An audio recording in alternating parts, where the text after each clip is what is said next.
महनीय कीर्तिस् तं श्री कबीरं सततं नमामि, तं श्री कबीरं सततं नमामि। हमारे आज के इस सत्संग जूम के द्वारा श्री कबीर एसोसिएशन टोरंटो, जिसके माध्यम से हम लोग सत्संग का यह सुंदर लाभ प्राप्त कर रहे हैं, सभी लोगों को हमारी कबीर काउंसिल मॉरिशस की ओर से साहिब बंदगी, साहिब बंदगी, साहिब बंदगी। आज का बहुत ही सुंदर विषय हार या जीत, अर्थात लूजिंग और विनिंग। बहुत ही सुंदर विषय। संसार में हम सभी लोग सभी प्रकार के सुखों का आनंद ले रहे हैं और कोई भी ऐसा मनुष्य नहीं है जो हार को प्राप्त करना चाहता हो। हम सब लोग जीत को चाहते हैं, जीतना ही चाहते हैं सब लोग, चाहे वह अपने व्यक्तिगत जीवन में हो, सामाजिक जीवन में हो, या जो हमारे देश की सुरक्षा में लगे हुए सैनिक वर्ग हैं, वे भी जिस किसी भी क्षेत्र में हम जुड़े हैं, हम सब लोग जीत चाहते हैं। तो विषय में प्रवेश करने के पूर्व हम आज आप सभी लोगों को, ये ज्येष्ठ मास का प्रारंभ हो चुका है और हम सब जानते हैं ज्येष्ठ मास सदगुरु कबीर साहब के प्राकट्य का महीना है और पूर्णिमा को हम सब लोग उनका प्राकट्य महामहोत्सव मनाएंगे, 626वां। इसकी आप सब लोगों को सदगुरु कबीर साहब की अनंत अनंत कृपा प्राप्त हो, ये सदगुरु से प्रार्थना करते हैं। अब आइए विषय की ओर प्रवेश करते हैं। जैसे कि मैंने कहा, हम सब लोग विजय प्राप्त करना चाहते हैं। विजय प्राप्त करना सामान्यतया एक प्रकार से अहम भाव है कि हम किसी भी क्षेत्र में हारे नहीं। अगर कोई सूरमा है तो कहते हैं सदगुरु कबीर साहब, कबीर सोई सूरमा मनसो माड़े जूझ, पांचों इंद्री एक एक करके दूर करे सब दूज। अर्थात सूरमा, जो भी व्यक्ति इस जीवन को जी रहा है, हम सब लोग अगर कायरता दिखाएंगे तो जीवन में कहीं भी सफलता प्राप्त नहीं कर सकते।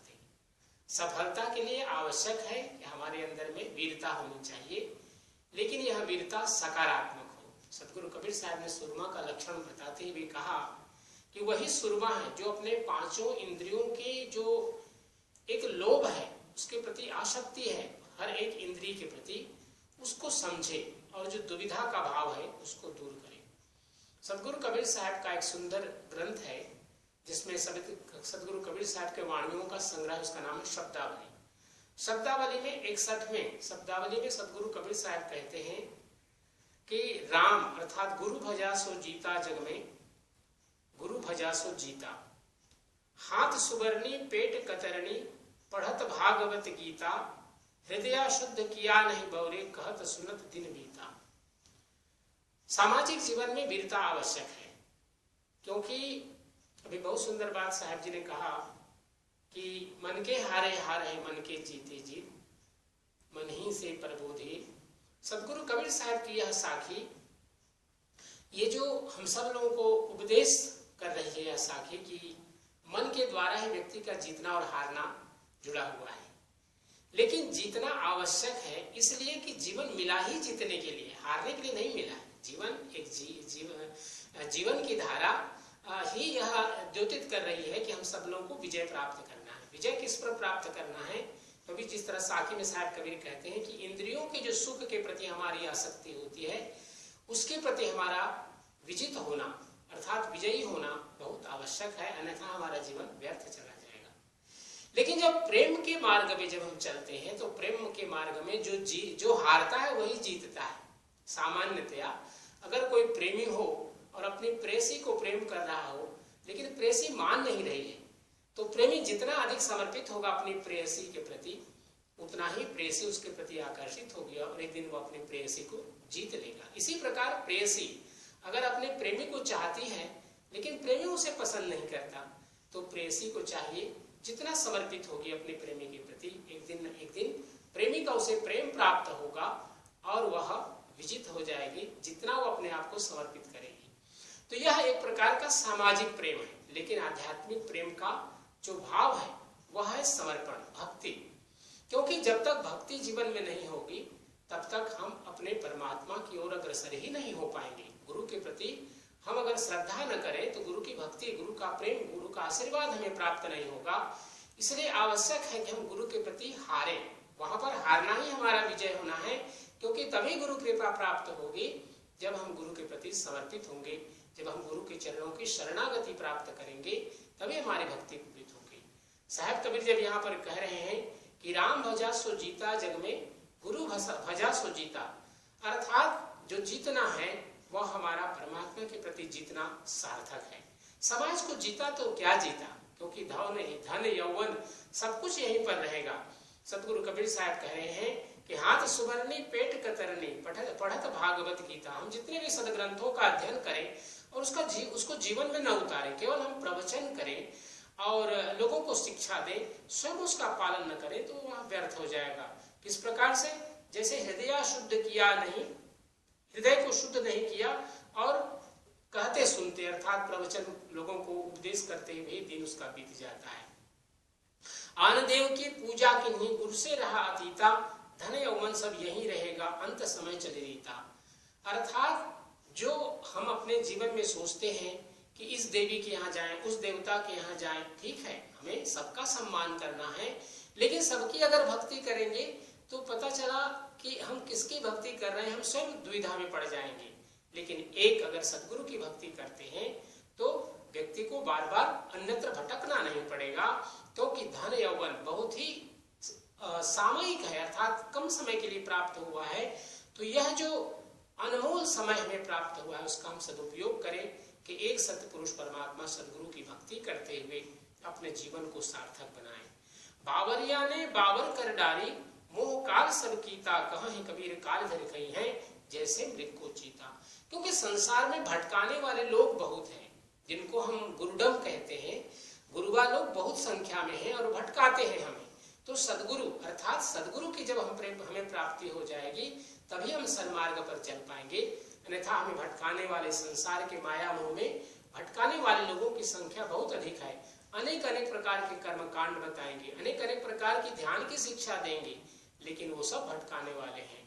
सदगुरु की भक्ति करने वाले हम सब लोगों का परम कर्तव्य यही है कि हम जो शब्द श्रुत योग की साधना सदगुरु ने दी है उस साधना को प्राप्त करें और उस परमात्मा की प्राप्ति के लिए सतत हमारा जीवन सार्थक हो, तभी जब हम उस कार्य में, उस मार्ग में चल पड़ेंगे। क्योंकि हम सब लोग जानते हैं जो सामाजिक जीवन का जो जीतना है, एक बहुत बड़ा पात्र है महाभारत का धर्मराज युधिष्ठिर। इतना बड़ा धर्म के बारे में जानने वाला व्यक्ति अपने लोभ में आकर अपनी पत्नी को दांव में लगा बैठा। हम कैसे उसको धर्मराज कह सकते हैं जिसे यह भी ज्ञान नहीं कि पत्नी किसी जुए में खेलने की एक वस्तु नहीं है। तो व्यक्ति जब मूढ़ता में आता है, जब सांसारिकता में फंसता है, तो उसे ज्ञान की अर्थात उसे शुभ और अशुभ की भी सुधि नहीं रहती और वह गलत कर्म कर बैठता है। इसी प्रकार समाज का जीतना, सामाजिक जीवन में जीतना और हारना, ये तो जीवन भर चलता रहेगा।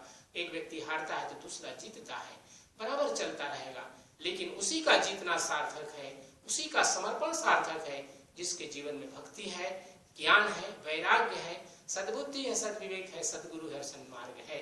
हम सब जीवन में इसी की प्राप्ति में प्रयास करते रहें और ये जो हार जीत का जो सामाजिक जीवन है इसके प्रति गंभीर न होकर के सदगुरु के प्रति अपने जीवन को हारें, उनकी शरणागति में जाएं और उनकी भक्ति करें।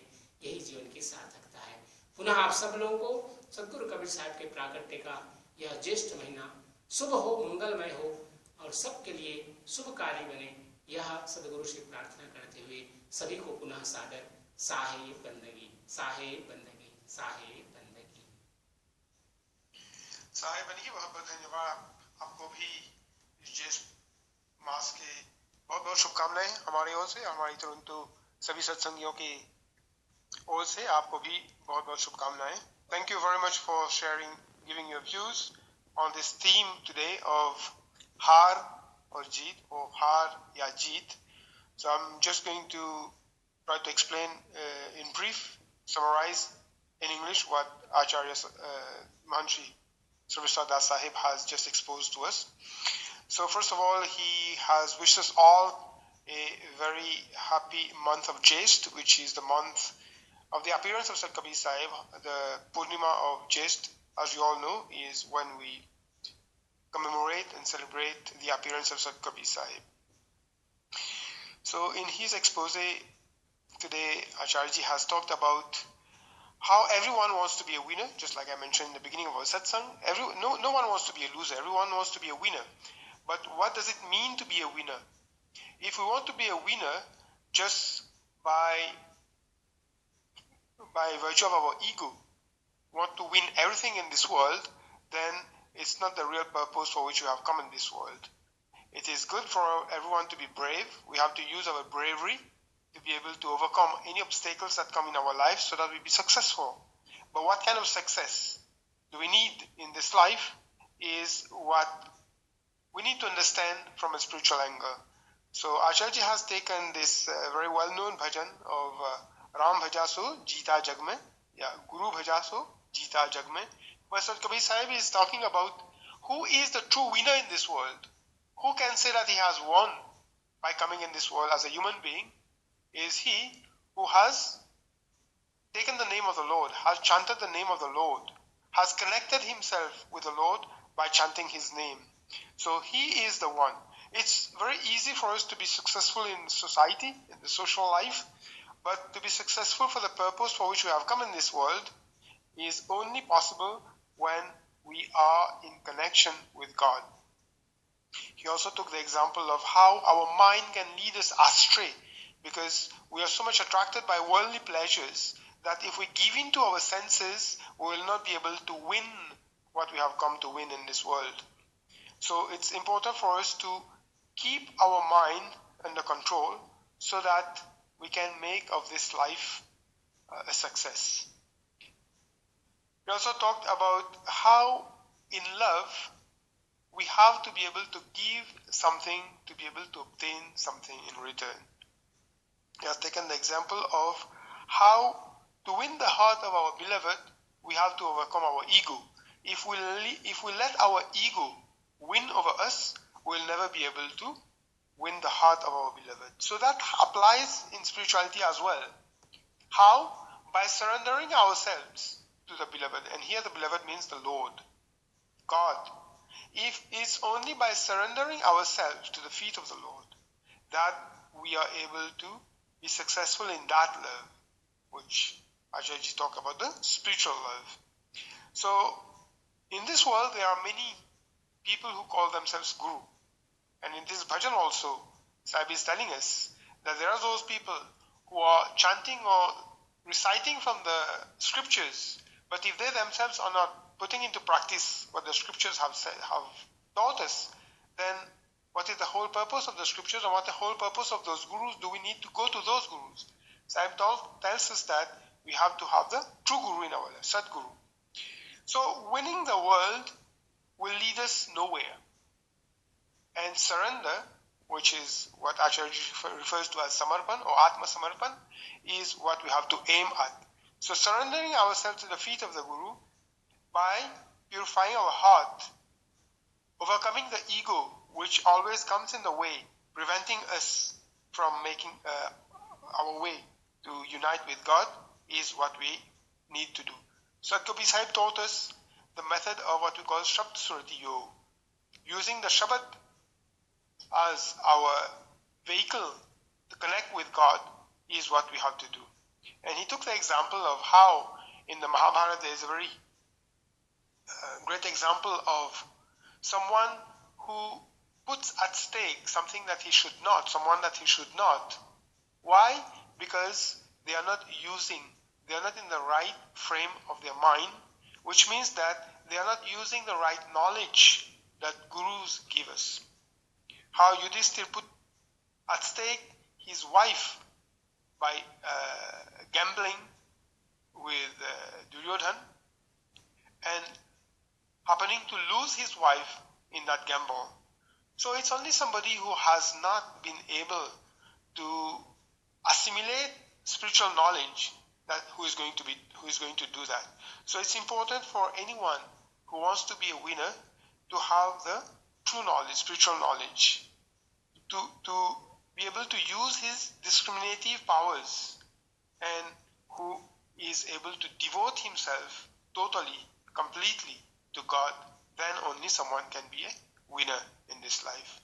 So thank you very much for giving your contribution today, Acharya-ji. I'm sure all of us have benefited from that. At this point, I would like to request Shilpa Ben for her